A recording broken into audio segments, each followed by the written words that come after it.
पूर्ववैमनस्यातून तसेच व्हॉट्सअप ग्रुपवरील कमेंटमुळे निर्माण झालेल्या वादातून जयसिंगपूर इथं साहिल झाकीर काझी वय 29 राहणार गल्ली नंबर 13 मच्छी मार्केट जवळ जयसिंगपूर या तरुणाची चाकून भोसकून निर्घुण हत्या करण्यात आली आहे।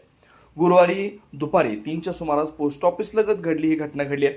मृत आसिफचा भाऊ आसिफ झाकीर काझी यांनी जयसिंगपूर पोलीस ठाण्यात फिर्याद दिली आहे। पोलिसांनी आरोपी राजू लक्ष्मण कांबळे राहणार शाहूनगर समडोळी मळा जयसिंगपूर याच्यावर खुनाचा गुन्हा दाखल केला आहे।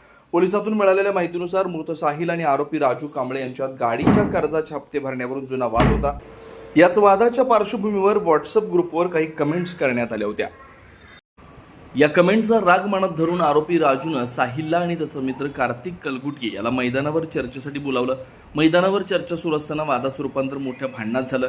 यावेळी संतापलेल्या राजूनं आपल्या जवळील चाकूनं साहिलच्या छातीवर डाव्या बाजूस आणि डाव्या दंडावर सपासप वार केले। या हल्ल्यात गंभीर जखमी झालेला साहिल रक्ताच्या थारोळ्यात पडला तर आरोपी तिथून पसार झाला।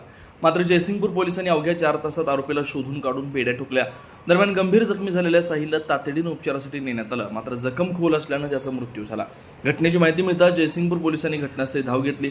पोलिसांनी या प्रकरणी BNS 2023च्या कलम 103(1) नुसार खुनाचा गुन्हा दाखल केला। दरम्यान जयसिंगपूर पोलीस ठाण्याचे गुन्हे शोध पथक तात्काळ कामाला लागलं।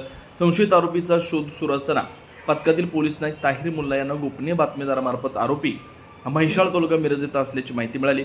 माहिती मिळताच पोलिसांनी तातडीनं म्हैसाळ इथं सापळा रचून संशयित आरोपी राजू लक्ष्मण कांबळे वय 37 याला शिताफीनं ताब्यात घेतलं।